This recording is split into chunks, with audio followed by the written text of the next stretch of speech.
àgbo tá a fi ń tú obìnrin sílẹ̀ ẹni tó bá fẹ́ lóyún tó jẹ́ pé wọ́n fẹ́ jẹ́ kó lóyún ni wọ́n wá kó àwọn àìsàn wẹ́rẹ́wẹ́rẹ́ kan tí lẹ́gbẹ̀ẹ́ bíi sọmúroro bíi pé ẹ̀dà blockage tube oríṣiríṣi nǹkan kò rí mẹ́sìsì ẹ̀ mọ́ mẹ́sìsì ẹ̀ ò ṣe wá lọ ṣe àgbo ikó wàá finú ṣoyún ní kíákíá wàá fẹ̀yìn gbọ́mọpọ̀n especially ẹ̀ tí sọmúroro bá ń ṣe àgbo yìí ni kó wá lọ ṣe bẹ́ẹ̀ ni bá mi wá ìgbín kò bá jáyé ló wà ń bẹ̀ kò bá jẹ́ natural wá ìgbín tó pinnu mẹ́ta fi tẹ́lẹ̀ ìkòkò tó bá ti fi ìgbín yẹn tẹ́lẹ̀ ìkòkò gẹ́ẹ̀tì ẹ̀rù bá mi da ẹ̀rù yẹn lé lórí níwọ̀nba tó bá ti da ẹ̀rù lé lórí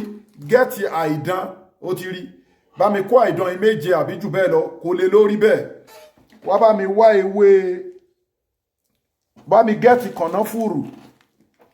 tó ti rí clove kànáfùrù bá mi dà lé lórí wá ewé gúre tó ti rí gúre lélẹ̀ ewé gúre àti ewé àkókò tí wọ́n fi ń jẹ oyè yẹn wá kó lé lórí wá sè lágbo tó bá ti sè lágbo síwájú kó tó ṣiṣẹ́ ìkó farabalẹ̀ gbọ́ fídíò ìkó dẹ̀ fi ránṣẹ́ sáwọn èèyàn ẹni tí sọmúroro ń dà láàmú ni àbóbìnrin tó yẹ pé ó fẹ́ lóyún kíákíá síwájú kó tó ṣiṣẹ́ àbí tó bá ṣiṣẹ́ ìtàn nǹkan tó bá lágbára fi sákàǹtì àwọn ọmọ aláìní sàárà ló ń gbà olúwa ní ẹ ti sàárà ṣáájú kájọ alẹ́ gbà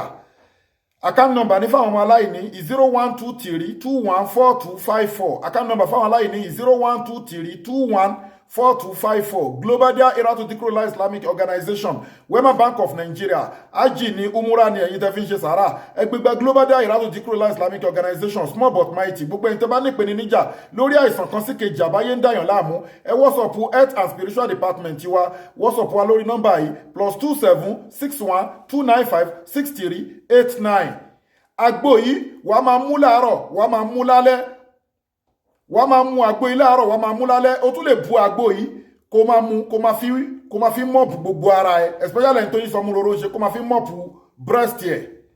bẹ̀tì mímú ẹ ó ti tó máa mú láàárọ̀ tó rẹ́ni tó wá fẹ́ conceive náà ní kíákíá máa mú láàárọ̀ máa mú lálẹ́ wàá finú ṣoyún wàá fẹ́ ìgbọ́mọpọ̀n mú tó bá ń ṣe píríọ̀dù lọ́wọ́ kó tún máa mú tó bá parí píríọ̀dù ṣùgbọ́n síwájú gbìyànjú kó wo fídíò ìdélẹ̀ kó dẹ̀ share fáwọn èèyàn tó nídìí ẹ̀ torí àwọn tí wọ́n lágbára láti ra product wa la fi ń kọ́ yín láwọn ẹ̀kọ́ yìí ìwọ tó bá lágbára láti ra product ò nídìí láti dára ẹ láàmú get the transformer 1100 power tó ń ṣiṣẹ́ fún ẹni tó fẹ́ lóyún ní kíákíá àti oríṣiríṣi àwọn àrùn tó máa ń dẹ obìnrin láàmú tí ò jẹ́ kóbìnrin lè conceive àtọkùnrin tó ní weak erection quick ejaculation low sperm count ẹ gẹ́ẹ̀tì ẹ̀ 25,000 kò síbi tẹ́wàá tí ò dé powder ni ẹ dẹ̀ gẹ́ẹ̀tì all in one tó ń wò more than 300 àìsàn